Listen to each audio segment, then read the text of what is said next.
Aku jamin isu kali ini kamu semua juga akan terkejut. Dan seperti aku sebentar tadi ketika membacakan isu yang paling hot ini, aku hampir-hampir terketawa terbahak-bahak. Terbahak-bahak macam mananya? Terbahak-bahak sampai terketawa yang paling lawak. Tentang apa yang buat aku lawak? Tentang kononnya Najib Tun Razak dibenarkan berkempen pada PRU 15. Ya, itulah sebabnya aku bilang tadi, apabila isu ini dibacakan, aku hampir terketawa tergelak. Bukan gelak apa, aku gelak karena sampai ke sini sekali pemikiran netizen, pemikiran ahli politik, nak menang sangat, sanggup nak keluarkan Najib daripada penjara untuk membantu berkempen. Walau bagaimanapun, ikuti terus apa yang dikatakan oleh Jabatan Penjara Malaysia. Adakah Jabatan Penjara Malaysia akan membenarkan Najib Tun Razak keluar daripada penjara untuk berkempen ataupun sebaliknya? Saudara-saudara yang saya hormati sekalian, timbul satu persoalan daripada media, pengamal media dan juga penganalisis politik yang disampaikan kepada Jabatan Penjara Malaysia. Persoalan itu ialah, adakah Najib akan dibenarkan?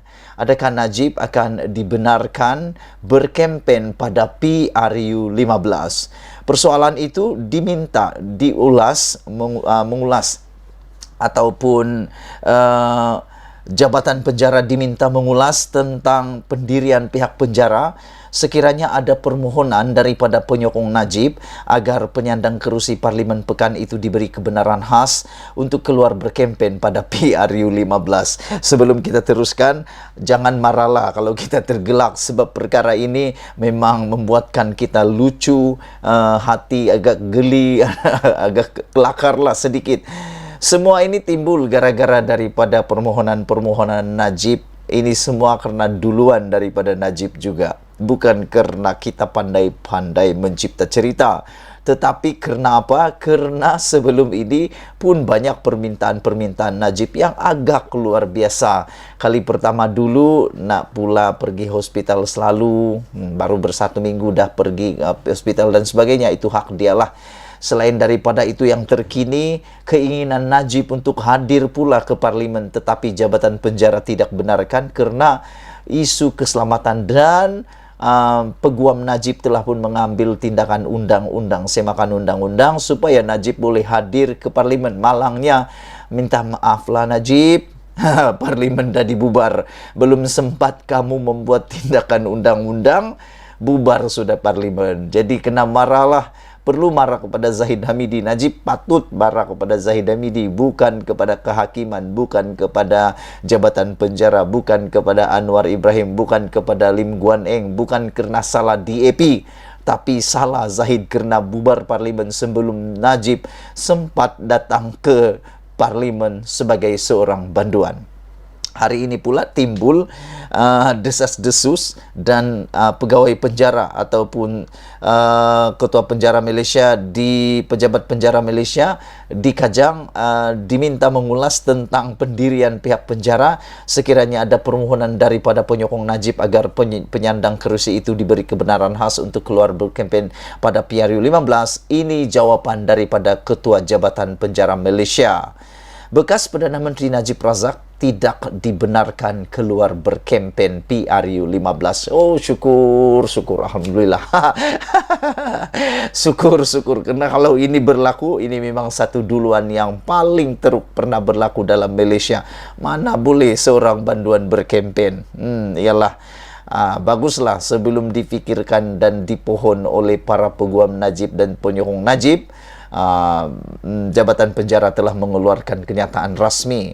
Ketua Pengarah Jabatan Penjara Malaysia, Datuk Nordin Muhammad berkata, selagi Najib masih menjalani hukuman penjara, beliau tidak dibenarkan keluar berkempen pada PRU 15. Gitulah kan, tidak ada harapan lah Najib untuk berkempen karena belum ada desas-desus langsung Najib akan diampuni. Keadaan dan peraturan masih sama. Jadi selagi beliau masih menjalani hukuman penjara, beliau tertakluk kepada akta dan peraturan penjara, katanya kepada media pada Majlis Pelancaran Akta Kehadiran Wajib Pesalah-Pesalah Pindaan 2002 Akta E1660 di Ibu Pejabat Penjara Malaysia di Kajang hari ini. Beliau diminta mengulas pendirian pihak penjara sekiranya ada permohonan daripada penyokong Najib agar penyandang kerusi Parlimen Pekan itu diberi kebenaran khas untuk keluar berkempen pada PRU 15. Bagaimanapun, Nordin berkata selain permohonan untuk menghadiri sesi sidang Parlimen yang telah ditolak, pihaknya tidak menerima sebarang permohonan lain daripada bekas Perdana Menteri itu. Beliau turut mengulangi bahawa Najib tidak pernah menerima sebarang layanan istimewa sepanjang menjalani hukuman penjara seperti yang didakwa oleh sesetengah pihak. Nordin berkata, Najib sama seperti banduan lain yang tertakluk kepada peraturan dan akta penjara selain prosedur operasi standard jabatan itu. Kami memberi layanan yang sama kepada semua penghuni di sini dan tiada istilah pilih kasih kepada banduan di sini, katanya lagi. Pada 23 Ogos lepas, Mahkamah Persekutuan mengekalkan sabitan dan hukuman penjara 12 tahun serta denda RM210 juta ke atas Najib atas kesalahan yang didapati bersalah menyeleweng dana SRC internasional sendirian berhad sebanyak RM42 juta. Jadi saudara-saudara sekalian, keputusan muktamad rasmi daripada pihak penjara Malaysia hari ini memang mengecewakan Najib. Pertama, Najib tak dapat layanan istimewa. Itu sah kata Ketua Pengarah Jabatan Penjara, iaitu Datuk Nordin Muhammad. Selain daripada itu, diberitahu secara rasmi Najib tidak dibenarkan keluar berkempen PRU 15. Jadi tiada sudah seruan Najib bosku kecuali Zahid bosku. Aku rasa Zahidlah bosku yang kedua. Aku rasa dia akan jadi orang kedua yang memegang gelaran Najib bosku, apa malu bosku. Sekarang Zahid bosku, apa malu bosku. Yang ketiga, Najib juga telah dilarang untuk menghadiri, tidak dibenarkan ataupun tidak diberikan pelepasan kebenaran oleh pihak penjara untuk menghadiri sidang Parlimen. Walau bagaimanapun, malangnya belum sempat pun apa-apa dibuat, Najib sudah masuk penjara dan pastinya Parlimen telah dibubarkan. Sekarang sah, Najib sudah tiada apa-apa lagi. Tiada sudah kuasa apa-apa Najib. Najib hanya seperti orang biasa, bukan ahli parlimen, bukan siapa-siapa. Dia hanya ada gelaran datuk sahaja dan banduan paling hebat pernah ada di Malaysia. Sekian dulu Malaysia kita punya. Kita juga sama-sama cintai Malaysiaku. Bye-bye.